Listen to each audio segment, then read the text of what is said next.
Olá, amigos, tudo bem? Meu nome é Josemar Bueno e hoje vou comentar esse artigo então que diz: consumidor deve pagar 366 bilhões em custos do setor em 2024, né?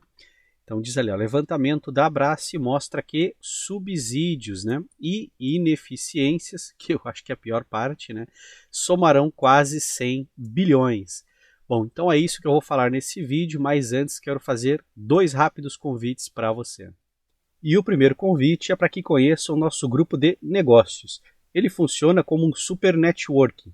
Então nós temos duas lives semanais onde nós falamos sobre tendências regulatórias, oportunidades de negócios, modelos de negócios. Também temos um grupo fechado no WhatsApp, temos treinamentos exclusivos e mentoria. E o segundo convite é para que conheça o nosso curso de Mercado Livre de Energia. Todos os links, pessoal, estão na descrição deste vídeo e agora vamos para o nosso conteúdo. Pronto, então voltamos aqui, pessoal. Estamos na página do subsidiômetro da ANEEL. Eu acho essas páginas aqui a coisa mais engraçada, né? Porque veja só, né? O consumidor de energia, ele subsidia ele mesmo. Olha só que coisa interessante, né? Não tem lógica nenhuma. O subsídio, pessoal, na minha opinião, é o moto perpétuo da economia. Ou seja, lá na engenharia, né, tem um moto perpétuo que é gerar energia do nada. E aí todo mundo sabe que não funciona, né? E aí aqui na economia nós temos então o subsídio, que é gerar dinheiro do nada. Não tem como você fazer isso, né? Eles tentam explicar, né, que não, porque aí vai incentivar, que não sei o que. São teorias que nunca se confirmam. Praticamente nada no mercado que foi subsidiado deu efetivamente certo, né? Se você pensar em todas as, vamos dizer, todas as tecnologias do mercado, todos os mercados, né, que existem em si, todos os produtos e prestação de serviços, você não vê necessidade de subsídio. E toda vez que colocaram subsídios, basicamente eles atrasaram os mercados ou prejudicaram os mercados, né? Mas aqui vamos lá, vamos falar aqui, né? Então aqui diz principal, né, 2024, valores para o ano selecionado, subsídios no setor de energia elétrica, né?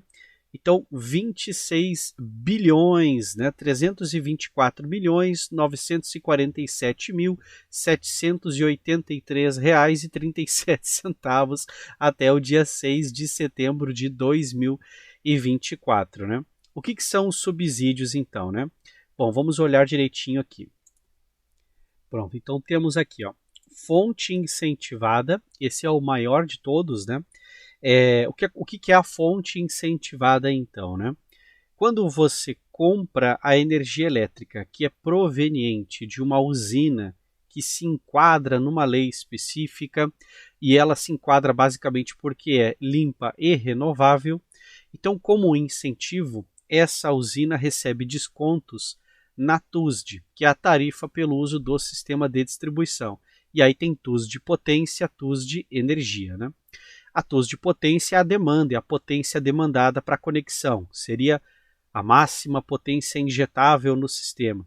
É mais ou menos como você pensar assim, a minha tomada onde eu ligo, né, o meu ventilador, o meu computador, né, a minha tomada da minha casa tem uma capacidade máxima, por exemplo, de 10 amperes. Então, se você conectar algo de 20 amperes, vai prejudicar a tomada. Né? Mesma lógica, então. Então, quando uma empresa ela contrata uma demanda de 100 kW, ela vai exigir uma potência máxima no ponto de conexão até 100 kW. Se ela exigir mais, ela vai ser penalizada. Então você tem a TUS de potência. E a TUS de energia é o frete. É mais ou menos como um pedágio, né? Então, conforme a energia flui na rede, é cobrado um valor em reais por megawatt-hora ou reais por quilowatt-hora. Então, os geradores que são subsidiados, eles não pagam os valores cheios. Então, o que acontece? Esse valor tem que vir de algum lugar, certo?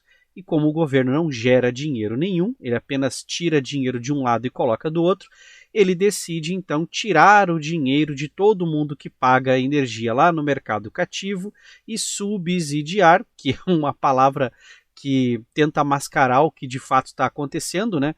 Porque, veja, você não optou em pagar o subsídio, né? Você está sendo obrigado a pagar. É coercitivo, né? Então o governo ele tira o subsídio, ele tira o dinheiro de você e subsidia os geradores de fonte incentivada, né? Mas aí o que acontece? Ah, não, Josemar, mas a lógica é incentivar o mercado, né? A teoria é muito linda, tudo no papel é muito bonito, mas na prática acontece a mesma lógica do cinema, né? Você conhece a lógica do cinema em que diz que o jovem estudante deve pagar meia entrada? Então vamos lá. Qual é o preço da entrada do cinema? Eu não sei, porque é livre mercado. Cada proprietário de cinema coloca o preço que ele quiser. Então, se o preço era, por exemplo, R$ 10, e ele pensa, eu tenho que cobrar meia entrada. Já sei, eu vou aumentar o preço para 20, e aí o de R$ 10 é a meia entrada. Ou seja, eu não sei qual é o preço. Você sabe qual é o preço que deveria ser? Ninguém sabe, porque é livre mercado, né? Cada cinema coloca o preço que quiser. Então veja só, né? O que acaba acontecendo é um absurdo. Vou perguntar agora diferente. Você sabe qual é o preço em reais por megawatt-hora? Ninguém sabe. O gerador que escolhe, né? O gerador ele vende no livre mercado. Ele vende nos leilões, ele vende em CBLs, que são contratos bilaterais livres, ele vende no mercado internacional de importação e exportação de energia. Ele pode vender de várias formas, né? Tem participação na associação, né, que eles chamam de SPE, né, Sociedade de Propósito Específico, com participação. Você pode participar na SPE ou no acionista. Você tem aluguel de cotas, você tem repasse, você tem várias formas de comprar e vender energia no mercado livre, né? Você tem termos de cessão, por exemplo, né, alocação de geração própria e assim vai. Então a questão é, não tem preço definido para o megawatt-hora. Então o que acaba acontecendo? O preço da energia incentivada é mais caro que o preço da energia convencional. Então não dá para saber se o subsídio está funcionando. Eu vou fazer assim, eu vou voltar para essa telinha aqui, mas eu vou mostrar os preços para vocês antes. Pronto, olha só pessoal, vamos comparar os preços aqui. Ó. Essa aqui é a energia convencional. Ó. Então os preços estão aqui. Ó. Em setembro, a 299. Depois a gente vem aqui para janeiro de 2025 até junho 175, né? Então R$ 175 o megawatt-hora. E agora no último semestre do ano, né, R$ 299 o megawatt-hora. Esses preços são livres. Aqui embaixo diz, ó, média ponderada dos negócios fechados na tela de negociação, com validação de quantidade e volume mínimo, né? Bom, então na prática assim, as pessoas compraram e venderam energia, registraram no balcão do BBCE, que é o Balcão Brasileiro de Comercialização de Energia. A BBCE calcula então uma média e cria essa curva futura, vai até 2030. Ou seja, é como se eu pegasse todos os preços de um produto e criasse um gráfico com os preços médios, né? E aí olha só que legal, se eu colocar agora, ao invés da convencional, trocar por incentivada, vocês acham que a curva vai ser muito diferente? Olha só, a curva ela é igual, só que com preços maiores, porque a energia incentivada, né? Ou seja, o cara calcula de um lado ali que o cliente vai ter o desconto, então eu posso cobrar um pouquinho a mais que ainda vai ser viável. Ou seja, ele não está vendendo a energia pelo mesmo preço da convencional. Então nós estamos subsidiando o quê? Ele já está vendendo mais caro. Então ele poderia fazer isso sem o subsídio, né? Pronto. Josemar, mas daí eles iam vender por um preço muito alto e aí não ia viabilizar, né? Porque as pessoas não iam querer comprar, né? Ora, mas então é só ele baixar o preço ou tornar-se mais competitivo. Não, mas isso não dá para fazer porque a energia limpa e renovável é complicado. Ora, se é fisicamente impossível, então a gente está subsidiando um sonho, né? Estamos subsidiando para quê? A ideia não era subsidiar para que os preços tivessem uma relação normal de mercado, né? Olha aqui o preço, ó. Vai para R$ 330, depois ele cai para 209 e aí depois sobe aqui para 254, ou seja, o comportamento de sobe e desce é o mesmo, mas repara que ele é um pouquinho mais caro. Por quê? Porque do outro lado tem o benefício tarifário, ou seja, é subsidiado, né? Então quem compra incentivada, quem gera incentivada, cobra um pouquinho mais caro, justamente, né? Para poder viabilizar. Então a gente tem que olhar pelo olhar da realidade, né? Josemar, mas esses preços aqui são o limite, né? Se não subsidiar assim no mercado não vai dar certo. Pessoal, o setor elétrico, 88% da energia no Brasil já é produzida por fonte renovável, né? Então, assim, estamos subsidiando para aumentar para quanto isso? Porque daqui a pouco a gente quebra até a lógica de Pareto, né? Pareto é 80-20, né? Você tem 80% e 20%, né? Então, não sei se é possível ter mais do que a relação que nós já temos hoje. Então, e outra coisa, né? Se já ultrapassamos a marca de 88% de energia renovável, será que tem lógica mesmo nós continuarmos, né, incentivando para que se tenham mais, né? Então, nós temos que analisar isso, né? Bom, vamos voltar lá para a telinha. Bom, o segundo aqui é a geração distribuída. Esse aqui não tem muita lógica, porque, olha só, quando eu vou instalar, por exemplo, a geração própria, eu tiro dinheiro do meu bolso, eu pago uma empresa particular privada, essa empresa faz a instalação, eu continuo cliente da distribuidora, né, pagando para usar o fio da distribuidora, né? Então, no fim, eles estão subsidiando o que aqui? Né? É muito mal explicado, né? É muito difícil entender o que estaríamos subsidiando, né? Porque antes eu era um cliente conectado na rede, aí eu fiz a instalação de geração própria, eu continuo sendo um cliente conectado na rede. Ah, mas agora o fluxo é bidirecional. Mas todos os mercados do mundo são bidirecionais. Qualquer mercado eu posso ofertar produtos ou comprar, né? Ou seja, a distribuidora ela já atende um fluxo multidirecional. E para quem acha que não, lembre-se que já existe há 30 anos o mercado livre de energia. Né? No Brasil, o fluxo, a rede é a mesma.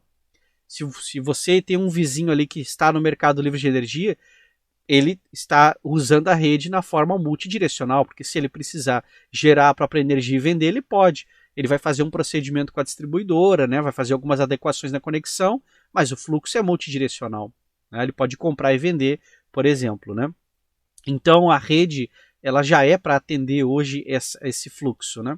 Então a geração distribuída é algo um pouco estranho. Bom, e pensando no subsídio, olha o valor que estamos pagando. Né? Aí não tem lógica comercial, porque a pessoa que não tem a geração própria instalada, o que ela vai fazer? Ela pensa, poxa, a tarifa de energia está cara, né? Já sei, vou instalar a geração própria. Aí ela instala a geração própria, de fato ela percebe, porque é um bom negócio, né? A pessoa gera a própria energia, para de pagar tão caro para a distribuidora. Só que a distribuidora, agora o que vai acontecer? Ela vai precisar de mais subsídio, né? Porque tem menos um cliente que está só consumindo e mais um cliente que está só gerando. E pela lógica eu tenho que subsidiar mais geradores. Ou seja, é uma espiral da morte, né? Você cada vez traz mais incentivos para que a tarifa seja mais cara de um lado e do outro lado você fica justificando que o benefício continue. E aí o problema é o seguinte, o que vai acontecer no dia que essa lógica matemática não fizer mais sentido? Por exemplo, no início você tem 10 pessoas consumindo energia e um produzindo a própria. Aí esse um produzindo a própria é subsidiado. Agora, você chega no limite onde você tem 5 consumindo apenas energia e 5 produzindo. E esses 5 são subsidiados. E o dia que tiver 10 precisando ser subsidiados e apenas um consumindo. Então, ou seja, existe um momento que a gente chama de ponto de inflexão, né? Existe um momento em que você atinge, né, vamos dizer assim, um equilíbrio econômico que, além disso, você entorta a curva, né? Você muda a tendência, né? Você vem crescimento, crescimento, crescimento, bate a inflexão e estabiliza o mercado, e aí você tem um comportamento novo, né? Aqui, o que vai acontecer? Porque imagina, se eu tirar esse dinheiro daqui, quem é que vai pagar? Porque já somos nós. Ou seja, vai acontecer o seguinte, vai ter o dia que você vai instalar a geração e aí vão cobrar de você um valor que você vai julgar ser muito alto por estar usando a rede, e aí você vai pensar, puxa vida, justo na minha vez, quando eu instalei esse sistema, agora não tem mais o subsídio, né? Que é o que prevê na Lei 14.300, né? Estamos aqui na Lei 14.300, artigo 27, né? Então, assim, quem instalou o sistema de energia, por exemplo, antes de 2023, estava subsidiado, né? Quem instala depois, aí olha só, aqui começa a aumentar o custo do fio. Quem for instalar depois de 2028, não tem mais subsídios, né? Olha só, o cara tem que pagar quase o valor total do uso do fio. E aí você vai dizer, poxa, bem na minha vez, né? Eu fiquei anos subsidiando isso. quando chegou na minha vez não tem mais subsídio. Claro, porque é impossível, né? O subsídio um dia tem que acabar, né? E aí como é que a gente faz para o mercado que sempre foi subsidiado agora andar com as próprias pernas, né? Vocês entenderam que isso aqui é quase como tirar as rodinhas de uma bicicleta, né? A pessoa ficou andando com as rodinhas da bicicleta. Chegou a hora de andar sem as rodinhas. E aí a pessoa cai, né? Por quê? Porque ela nunca parou para pensar que um dia ela ia precisar andar sem as rodinhas, né? Bom, aí temos os outros aqui, né? Temos aqui a CCC, a tarifa social, tem a irrigação e aquicultura, né? Universalização, carvão e óleo combustível, distribuidora de pequeno porte. Esse aqui é muito engraçado. Ó.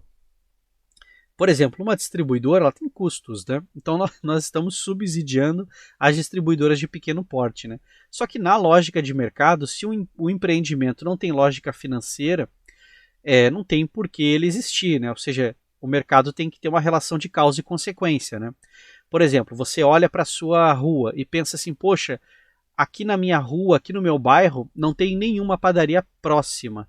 Então, se eu abrir uma padaria, talvez muitas pessoas venham comprar aqui porque é mais perto, né? E eu fazendo um bom atendimento, eu vou ter um bom fluxo de clientes, né? E aí você decide abrir a padaria, dá certo, ok, tudo certo.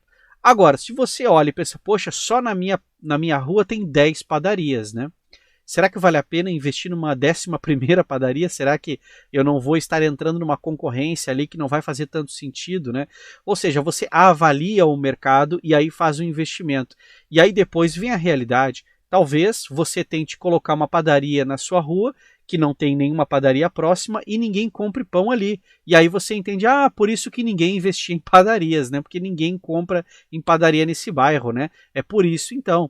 E do outro lado você percebe, poxa, faz sentido, fiz aqui, tinha 10 padarias, coloquei uma 11ª padaria, estou ganhando dinheiro horrores, ou seja, por isso que tinha tanta padaria, né? Porque tem demanda. Ou seja, o raciocínio pode ser inverso do que você pensava antes. Então, só dá para saber na prática. Então, ficar subsidiando, ou seja, subsidiar significa, ok, coloquei uma padaria, não deu certo, mas agora eu vou receber subsídios do governo para a minha padaria continuar existindo aqui. É uma padaria pequena, o bairro é pequeno, não tem um bom fluxo, ou seja, olha que loucura, não tem lógica financeira, né?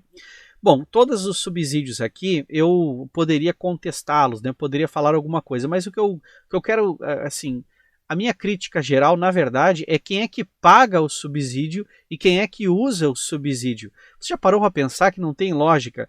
O setor elétrico, todos pagam o subsídio e depois todos usam os subsídios. Olha só, não tem lógica isso, né? Josemar, mas a energia incentivada, eu pago o subsídio, mas eu não recebo esse subsídio. Tem certeza? Porque pensa bem, a lógica deles é, os geradores, né, vão passar a existir porque foram subsidiados, né? Ou seja, alguém vai investir em energia limpa e renovável, né? Quem pagou foi você. Aquele gerador vai ter um tempo de vida de 20, 30, 40 anos, né? Então aquele gerador em algum momento da vida dele vai vender energia para a distribuidora e vai vender energia para você, né? Você está comprando energia elétrica, você está pagando um subsídio para garantir que existam usinas que vão vender para você. Mas se você vai pagar, é só combinar o preço, né? Ou seja, não precisava ter o subsídio, né? Ou seja, a coisa dá um giro. Quer ver um exemplo? Talvez esse fique mais claro, né? Deixa eu arrumar aqui. Aqui, ó, pronto. Esse aqui, ó, irrigação e aquicultura, né? Então vamos pensar o seguinte, né? Vamos cortar os subsídios de irrigação e aquicultura. Qual é o discurso? Não, mas se fizermos isso, os alimentos vão ficar mais caros, né? Mas eu pago a energia e eu pago o alimento, né? Então o bolso é o mesmo. Estão entendendo agora? O alimento vai ficar mais caro. Mas a energia fica mais barata. Ou seja, no fim não tem diferença. Ou seja, eu sou o consumidor. Para quem planta, para quem produz, né, para quem faz o processo, ele nota uma diferença ali. Para quem vende o produto, por exemplo, para quem trabalha com a distribuição do alimento, também vai ver a diferença. Mas o consumidor final, que é a base de qualquer mercado, para ele não tem lógica. Isso é igual o serviço, por exemplo, de água, esgoto e saneamento. Josemar, mas se nós cortarmos os subsídios de água, esgoto e saneamento, aí vai ficar mais caro, né, para fazer o tratamento. Por que fica mais caro? Não, porque eles vão pagar mais caro na energia elétrica, vão cobrar uma taxinha maior de mim no esgoto. Mas em compensação eu paguei menos na energia elétrica, né? Tá vendo que na economia não tem muito o que fazer. O pessoal esqueceu que é um sinal de igualdade, né? A economia é assim, ó, igual, aí você tem um número de um lado e tem que ser exatamente igual ao número do outro. Se você colocar que aqui de um lado é -1, a igualdade do outro lado é -1 também. Pode fazer -1 mais o mesmo número. Ou seja, você vai fazer é uma igualdade, não tem o que fazer aqui.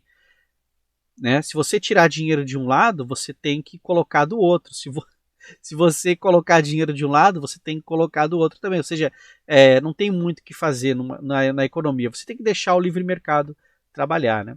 Mas então é isso. Né? Vou ficando por aqui, vou encerrando o vídeo. E se você acha, né, que o que eu falei, né, não está certo, então ok. Né? Então prepare o bolso aí, porque esse dinheiro aqui sai do seu bolso, né? E você que está assistindo o vídeo, sai do meu bolso também. Vamos pagar aqui. Quando a gente paga por algo que a gente negocia, a gente negociou, nós queríamos aquilo, nós pagamos, né? Agora, pagar por algo que nós não estamos negociando não tem muita lógica, né? Ou seja, não adianta, pessoal. Subsídios são a varinha mágica do mercado, não tem como você... Eu vou dizer o seguinte, num arranjo complexo, você até pode justificar um subsídio, né? Por exemplo, a tarifa social. Ali eu até concordo, né? Porque você não é uma situação de economia natural.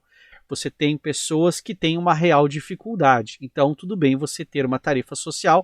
E aí eu penso, ok, eu estou pagando um pouco a mais na minha energia elétrica, que é para ajudar, para que aquelas pessoas que não tenham condições consigam pagar um valor mais barato, elas pagam uma tarifa social. Essa lógica, ok, porque não é uma lógica comercial natural, né? Agora a gente vai subsidiar a energia renovável. Ah, legal, então eu vou poder comprar energia renovável. Não, eu não posso comprar, porque eu estou no mercado cativo. Ué, como assim? Eu vou subsidiar para que outra pessoa compre energia limpa e renovável?